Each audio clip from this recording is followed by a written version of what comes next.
just to measure. Okay, skip one, got the next two. We're going to leave the bottom one off just for now because we're going to want to play with these cables in a little bit, or those plugs in a little bit. We don't want to block them off.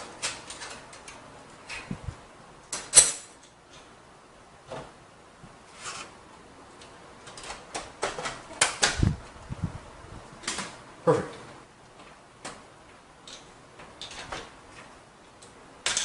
I put this in there so that we can get a little better gauge on how the cables are going to go. I've never built in this case before. So typically, if you want to do some good cable management, you want to follow what the board can give you. So now, since this little guy was put in there for me, I will take advantage of that. Be careful because, like I did, you'll pull the rubber thing right out and then you got to fix it. That's back in and it's happy. I don't want these in here. They put them in there for me already, just so I can see where they were. Now I'll take that out. So the power supply is going to have a little clip right over here. Make sure that matches a little latch over here. That way you can plug in the 24 pin for the power supply. That is the main power to the motherboard. It's at an angle, so it's a little bit difficult to install, but I'll get it. That looks a little bit better than having cable coming around here, coming up. Now we're going to look for the 8-pin power, CPU power. So this power supply has two. So one of them is not going to be needed to make things nice. That had two, we don't need both. I'm putting both through here because one's going to be hidden and one's going to be used, obviously. In the interest of good cabling, yes. So for good cabling's sake, so we don't have something coming around here and up there. Cable's hidden, it's all the way up there, out of sight, out of mind. It will probably be covered once we put the side panel on.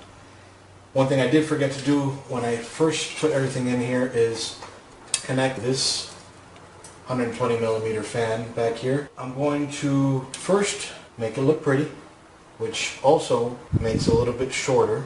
Then the cable essentially manages itself. So now, just keeping it, all the cable nice and straight. We don't want to bundle it up or anything. I have a CPU fan in there, so it's a little bit more difficult to get to.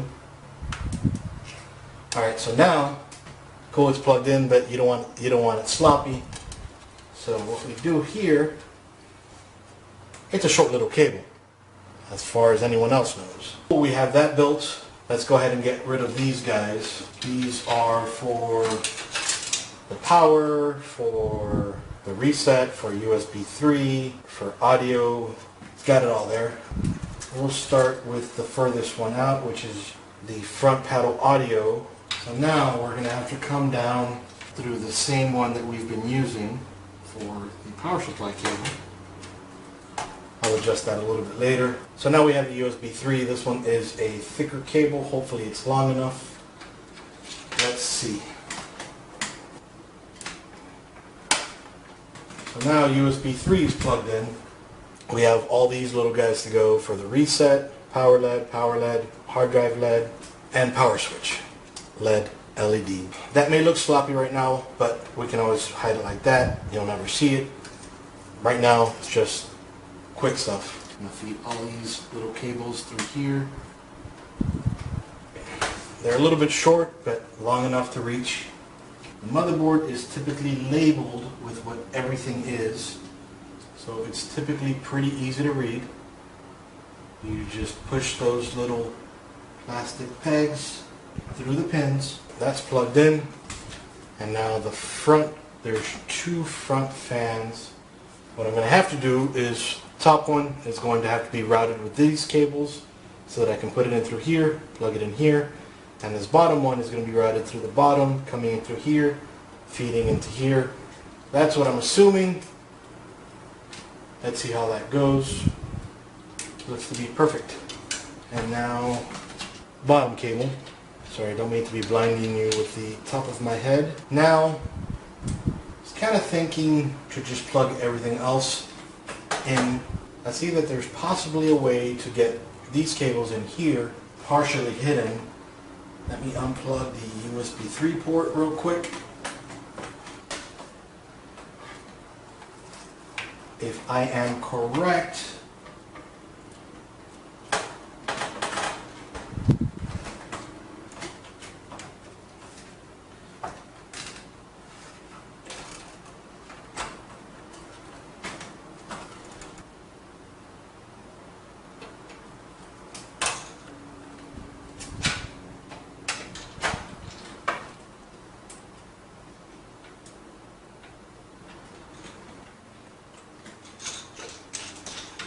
and the SLI bridge.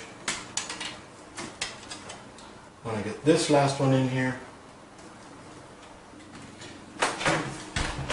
looks like everything's done, but it's not, because now we have to put in power for this, power for this, power for this, this, and then the SATA cables for all three of these as well. So with that comes power for this, maybe 2 or 3 cables. Let's see what we can get away with.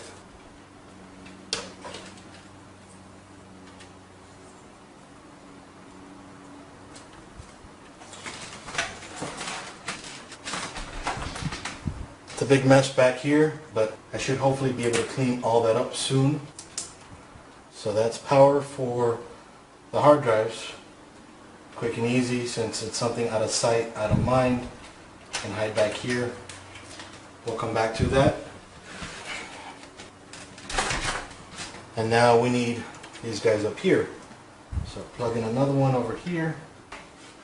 Modular power supplies are great. You can pretty much plug in anything and you got room to spare because you don't have all those extra cables laying around. You have only what you need, and that comes in handy.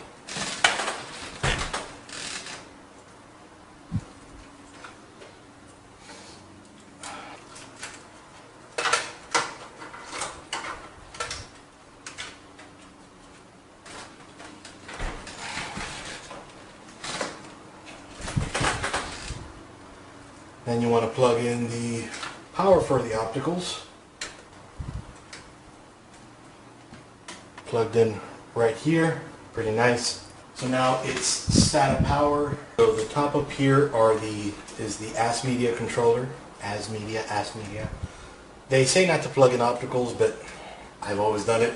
They work just fine for me. So go ahead, plug that in there. Have it come out here. Drive number 1.